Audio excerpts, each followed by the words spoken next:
Hey, it's Melon, possibly, and instead of Hunt today, I'm going to be bringing you the cheese and all your things TCG because I just won first place at our San Antonio bi-weekly tournament that we do with the Austin Brawlers. So I'm going to be showing off that deck here today. Alright. Quick side note, there were proxies allowed for this tournament, so there's a few things in there and I'll get to them when we get there, and I'll make sure to show the cards on the screen. So it looks a little bit cleaner than my really badly printed proxies. So first up on our Bakugan list, we've actually got Haos Platinum Colossus, and the reason I'm running him is because of the innate add a core effect, and that really helps out this deck because we're trying to get big gears and do fun stuff, so it just makes it a little easier and more consistent. And I also was the only person that found the diamond in San Antonio, so I used the diamond mold. Yeah. Next up, we've got a Pyrus and Darkus Hydra's Batrix, and this guy is just a big damage wins Bakugan, and he is sort of weak because he needs that core to fuse, and there's only one Fire Fist in this deck, which is definitely a shortcoming, but it worked out for me, I guess, because I did get first. So I use him for big damage wins plays because I love a good damage wins play. Remember how I said we were using proxies? Yeah, this is kind of the first and biggest example of that, because I'm proxying an unreleased figure of Haos Ventus Scorpios, and it was really weird using this because it doesn't exist, but it was fun. It has 3 innate Frost Strike when it fuses, so I was using that to finish off team attacks, just to try and push that through on the 3rd turn. And it usually went pretty well. It definitely was kind of cheap because it was unreleased, but proxies were allowed, so it's okay. And then, of course, since it's a current deck in the meta format, it has Nanoguns in it.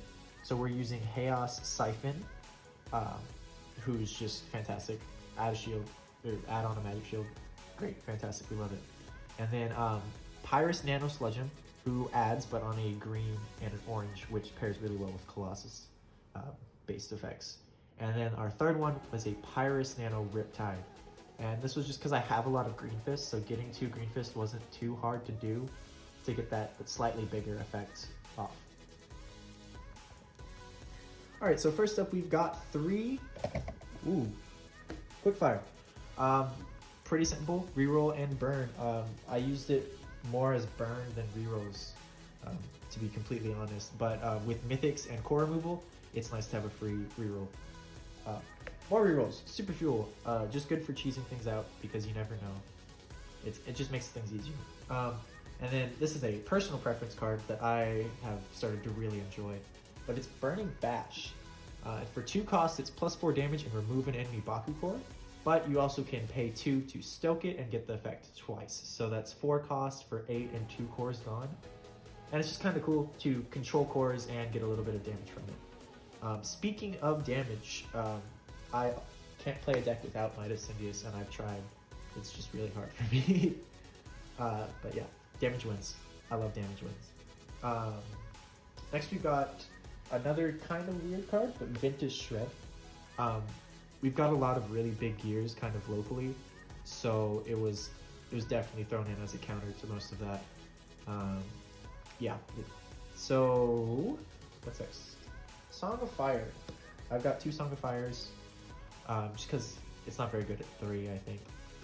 It's nice to have a little bit. It worked sometimes it didn't, and that's okay. So, the problematic cards. We've got 3 copies of Power Ritual and 2 copies of Baku Fetch.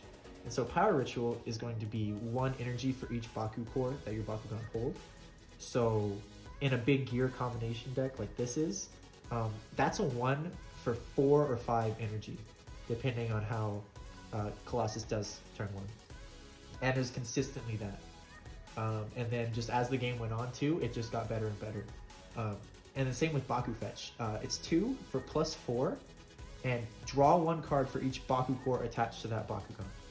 And this card is fantastic because in addition to the fantastic draw effect, it's just got a little damage, which does go a long way. But you also can play this at the end of turn on your opponent's Bakugan if they ended up winning, and still draw however many cards they have. So even if I lost to a big gear, I could play this and still draw 4 cards because of their gear reduction. And yeah, those 2 cards, fantastic. Everyone's going to be playing them now locally. But this was Shields of Destroy, so it's a little harder to get. But it did come in starter decks, I think. So, good card. I do have a few heroes in this deck, but by a few heroes, I mean 3 copies of the same hero, and it's just Mac. It's damage wins. I told you I can't play a deck without damage wins. I don't know what I'd do with myself. So, Mac. I did say that this was a gear deck. So, the first gear that I'm playing is a Shields of Destroyer card. It is 3 copies of Tail Shears, which is a 3 card, or I already said that, whoops. But if you attach this to a Fusion Bakugan, you draw 2 cards. And I'm playing the 2 Fusion Bakugan. So it did go off quite a bit, and it's just extra damage too, which helps him with those Might of Cyndius plays, and you draw for it. So I like it. It's one of my favorite cards right now. Speaking of cards, there's 3 copies of Glimmering Glaive, which, I mean, grabbing cores is still really good, especially with nanos. You need to be able to have multiple ways to grab and remove cores to, you know, control the field, because you need whatever you can get. And then I've got 3 Fire Launcher for that temporary energy, because if you can easily add cores, that's a super easy card to play. It can happen turn 1 very easily. But then the big card of this deck is 3 Proxied Ventus Earthbreakers. And this card is just a lot of fun. It's just a big hammer, and I love playing it. And it's red and green, so you know it's got the Melon vibe. And this was helping like turn 1, 22 damage because of the double strike on it. And that's still even winning with B, because it would be 2,700 B if the combo worked in the lowest capacity. So it was just a big beat stick turn 1, and it was received very well. That's my opinion of it. I enjoyed it. There is one thing left over in this deck, and that is flip cards. So because we're running a lot of core grab and core remove, stand together, just 2 copies of it, because it's stopped on Haos, and there's a lot of Haos locally. So even if you did have the most cores, sometimes it would whiff, which is why I put 2 copies of back-to-back in. And this is a free stop Pyrus, stop Haos. So basically this would just cover whatever that didn't.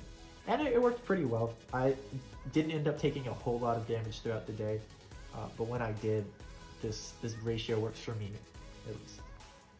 That's my mildly proxy deck that I played for our most recent Sunday tournament with the Austin Brawlers, and it was a lot of fun. I always enjoy Austin Brawler tournaments because we played for packs, we played competitively, it was fantastic.